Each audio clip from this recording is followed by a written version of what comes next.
안녕하십니까, 이동환 TV입니다. 오늘은 엎지는 물은 다시 담을 수 없다는 이야기를 하고자 합니다. 구독 꼭 눌러주시기 바랍니다. 복수불반분이라는 말은 한번 엎지는 물은 돌이켜 담을 수 없다는 뜻입니다. 이 말은 중국 동진의 왕가가 지은 책인 서유기에 나옵니다. 서유기는 10권 220편으로 되어 있습니다. 서유기는 주어서 전하는 기록이라는 뜻으로 중국의 숨겨진 여러가지 전설을 모아서 만들어진 지괴서입니다. 그 안에는 절대 황제답지 못한 무늬만 황제인 인물이 있고 허세를 부리는데 여념이 없는 귀족들의 이야기가 있습니다. 또한 왕에게 시중을 들곤 했던 왕의 남자들에 대한 얘기도 실려 있습니다. 그 서유기에 보면은 주나라 문왕이 하루는 사냥을 나갔다가 위수 근처에서 낚시질을 하고 있는 한 노인을 만났습니다. 그 노인의 형색은 남나기 짝이 없었으나 문왕이 그 노인과 이야기를 하는 동안 그가 세상 돌아가는 이치를 훤히 꿰뚫고 있는 탁월한 식견에 감탄했습니다.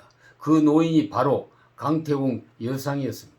문왕은 여상을 스승으로 모시고 아버지 태공이 바라던 주나라를 일으켜 줄 만한 인물이라는 뜻에서 태공망이라고 그를 불렀습니다. 여상은 문왕을 만나기 전까지는 끼니를 제대로 잊지 못할 만큼 궁색한 생활을 하였습니다. 그러나 그는 어려운 가정 형편을 돌아보지 않고 글 공부만 하고 있었습니다. 그의 아내 마시는 가난과 굶주림을 건드지 못하고 보따리를 싸고 친정으로 달아났습니다. 그로부터 많은 시간이 흘러 여상이 문왕을 만나 부귀공명을 누리게 되자 이 소문을 들은 마시 부인은 여상을 다시 찾아와서 이렇게 말을 했습니다. 이전에는 굶주림을 견디지 못해 떠나갔지만 이제는 그런 걱정을 안 해도 될 것 같아서 돌아왔으니 옆에서 다시 살게 해달라는 간청을 했습니다. 그러자 여상은 갖고 있던 그 그릇의 물을 마당에 쏟으며 다음과 같이 말을 했습니다. 저 물을 그릇에 담아 보시오. 마시는 당황하여 물을 그릇에 담으려 했지만 이미 땅속으로 스며 들어간 후라서 다시 담을 수가 없었습니다. 여상은 차가운 표정으로 마시 부인에게 한 번 엎지른 물은 그릇에 담을 수 없다. 한 번 떠난 아내는 돌아올 수 없다며 냉정하게 박대를 했습니다. 그 당시의 사람들은 부인이 죽을 고생을 하도록 돌보지 않은 남편인 여상보다 어려운 가정 형편을 참지 못하고 인륜을 저버리고 집을 나간 마시 부인의 행동을 나쁘게 보았습니다.